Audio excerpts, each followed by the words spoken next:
Good evening student. आज आपका topic है क्लास 11th का चैप्टर सर्कल। अभी तक जो अपन लोग सर्कल पढ़ते थे वो ज्यादातर ज्योमेट्री में यूज आता था, लेकिन कोऑर्डिनेट ज्योमेट्री में किस तरीके से सर्कल को अपन लोग पढ़ेंगे वो देखिए। यहाँ पे सबसे पहले सर्कल की डेफिनेशन क्या होती है। तो सर्कल क्या कहलाता है? A circle is defined as, किस तरीके से डिफाइंड है? The locus of a point which move. Circle क्या है? सर्कल क्या है? यहां पे बोल रहा है, सर्कल बोल रहा है locus of a point. Locus बोले तो लोकस क्या होता है? तो लोकस का मतलब होता है जब कोई पॉइंट घूमता है, मूव करता है, तो एक रास्ता तैयार करता है। क्या करता है? एक पथ, रास्ता तैयार करता है। मतलब किस कहेंगे? बिंदु पथ। क्या कहते हैं? बिंदु पथ। बिंदु मतलब पॉइंट, पॉइंट अपना एक रास्ता तैयार करता है, उस रास्ते को अपन लोग बोलते हैं लोकस। तो सर्कल क्या है? लोकस है एक पॉइंट का, विच मूव, जो कि मूव करता है। क्या करता है? मूव करता है, घूमता है। कैसे घूमता है? प्लेन में। जैसे ये सपोज ये आपका बोर्ड है, एक प्लेन है, इसमें एक पॉइंट मूव कर रहा है। कैसे मूव कर रहा है? इस प्रकार से मूव कर रहा है such that its distance from a fixed point, एक फिक्स पॉइंट से उसकी डिस्टेंस इन दैट वे उस प्लेन में इज ऑलवेज कांस्टेंट। तो कहने का मतलब यहां पे क्या है? एक सर्कल क्या है? एक लोकस ऑफ अ पॉइंट है, ऐसा पॉइंट जो मूव करता है एक फिक्स पॉइंट से एक fix distance, constant distance. Suppose अपन लोग एक यहां पे एक पॉइंट लेते हैं, मान लीजिए पॉइंट अपन ने फिक्स कर दिया, ये फिक्स पॉइंट है। क्या है? फिक्स पॉइंट है। अब फिक्स पॉइंट से एक फिक्स डिस्टेंस, कांस्टेंट डिस्टेंस, मान लीजिए कांस्टेंट डिस्टेंस है आपकी, इतना मान लीजिए कांस्टेंट डिस्टेंस है।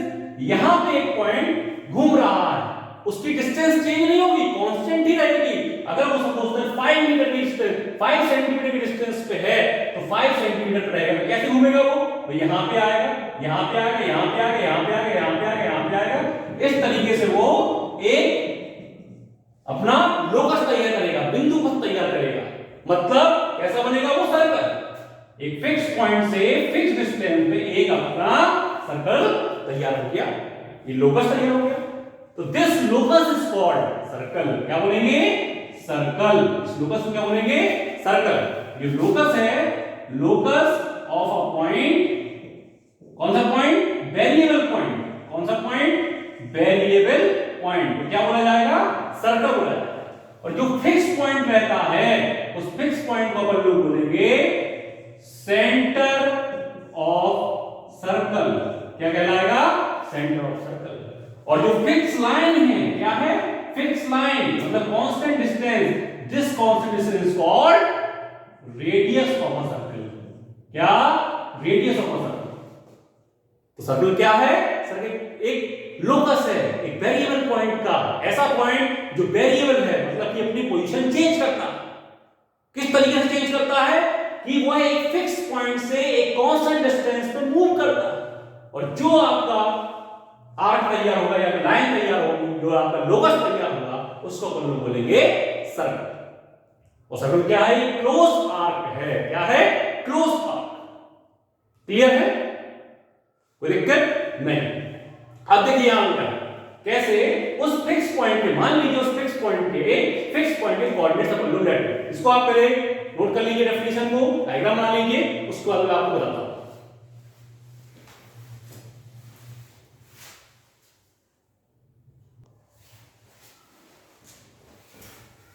तो देखिए बेटा, एक सर्कल है, उस सर्कल के फिक्स पॉइंट को बोलते हैं सेंटर। और लेट कर लीजिए कि कोऑर्डिनेट्स ऑफ सेंटर O, इसको मैंने कह दिया O। क्या कोऑर्डिनेट्स हैं? H and K। इसे कोऑर्डिनेट्स में कलेक्ट कर लिया मैंने, H एंड K। क्लियर है? और जो वेरिएबल पॉइंट है उसको मैंने P लेट कर लिया। क्या लेट कर लिया? P। उससे कोऑर्डिनेट क्या मान लिए? X और Y। और ये जो आपकी फिक्स डिस्टेंस है और कांस्टेंट डिस्टेंस है, इसको मैंने क्या बोल दिया, r। क्या है ये, r है। तो आपने क्लास 10th में distance between two points, distance formula पढ़ा हुआ कोऑर्डिनेट ज्योमेट्री में। Distance between two points x1 y1 and x2 y2 क्या होगा फॉर्मूला, square root of x2 minus x1 का whole square plus y2 minus y1 का whole square. तो यहां पे जो डिस्टेंस है उसको क्या बोलेंगे हम, क्या बोलेंगे, OP। तो OP क्या हो जाएगा, अंडर रूट ऑफ x2 मतलब x माइनस x1 मतलब h का होल स्क्वायर प्लस y2 मतलब y y1 यानी k का होल स्क्वायर। और OP को कैलकुलेट किया अपन लोगों ने r, कैलकुलेट किया है r। तो OP क्या हो गई आपकी r। तो यहां पे क्या जाएगा, r equal to x minus h का whole square y minus k का होल स्क्वायर। अगर मैं यहां से स्क्वायर रूट हटा दूं, क्या हटा दूं, स्क्वायर रूट हटा दूं, तो स्क्वायर रूट इधर आएगा तो क्या r के ऊपर क्या हो जाएगा, स्क्वायर आ जाएगा। या फिर ऑन स्क्वायरिंग बोथ साइड कर दूं तो आपके पास क्या इक्वेशन आएगी, r square equal to x minus h का होल स्क्वायर और y माइनस k का होल स्क्वायर। तो हम कह सकते हैं central form of equation of a circle. अपन को क्या मिल गई, central form of equation of circle, मतलब कि सर्कल की इक्वेशन का सेंट्रल फॉर्म क्या होगा, x माइनस h का whole square plus y minus k का whole square equal to r square, जहां पर h और k कोऑर्डिनेट्स ऑफ सेंटर हैं एंड r क्या है, रेडियस ऑफ सर्कल। एक एग्जांपल लेते हैं अपन लोग। सपोज दैट लेट कर लिया सेंटर जो है, सेंटर पर लेट कर लिया 2 and -3, सेंटर के कोऑर्डिनेट ऑफ सेंटर का लेट कर लिए 2 -3 एंड रेडियस जो लेट कर ली वो 5 यूनिट्स। अब आपसे पूछा गया कि find the equation of circle. तो इक्वेशन ऑफ सर्कल आपको फाइंड आउट करना है, इक्वेशन ऑफ सर्कल। तो क्या फॉर्मूला लगाएंगे, x माइनस h क्या है बेटा, 2 का whole square plus y minus k, तो y अब माइनस के करना है मतलब माइनस -3, तो y माइनस -3 मतलब y प्लस 3 क्या आएगा, y प्लस 3 का whole square equal to r square मतलब 5 का स्क्वायर।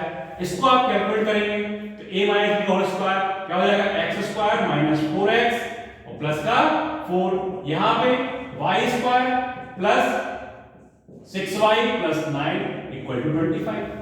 तो यहां पे x स्क्वायर फिर y स्क्वायर लिखूंगा, y square minus 4x plus 6y, 4 and 9 कितना हो गया 13 प्लस 13 25 उधर से आ गया equal to 20 minus 25 equal to 0। आपकी इक्वेशन क्या हो गई, x square plus y square minus 4x plus 6y plus and 13 minus 25 तो माइनस का 12 equal to 0। So this is the equation of circle। क्या हो जाएगी, इक्वेशन ऑफ सर्कल। तो अगर आपके पास centre of the circle given है और रेडियस ऑफ सर्कल गिवन है तो आपसे इक्वेशन ऑफ सर्कल पूछा जा रहा है तो आप क्या फॉर्मूला अप्लाई करेंगे, क्या होगी इक्वेशन, x माइनस h का whole square plus y minus k का whole square equal to r square, जहां पर h और k coordinates of centre of circle and r is the radius of circle. Thank you. इसके आगे next video में आपको बताया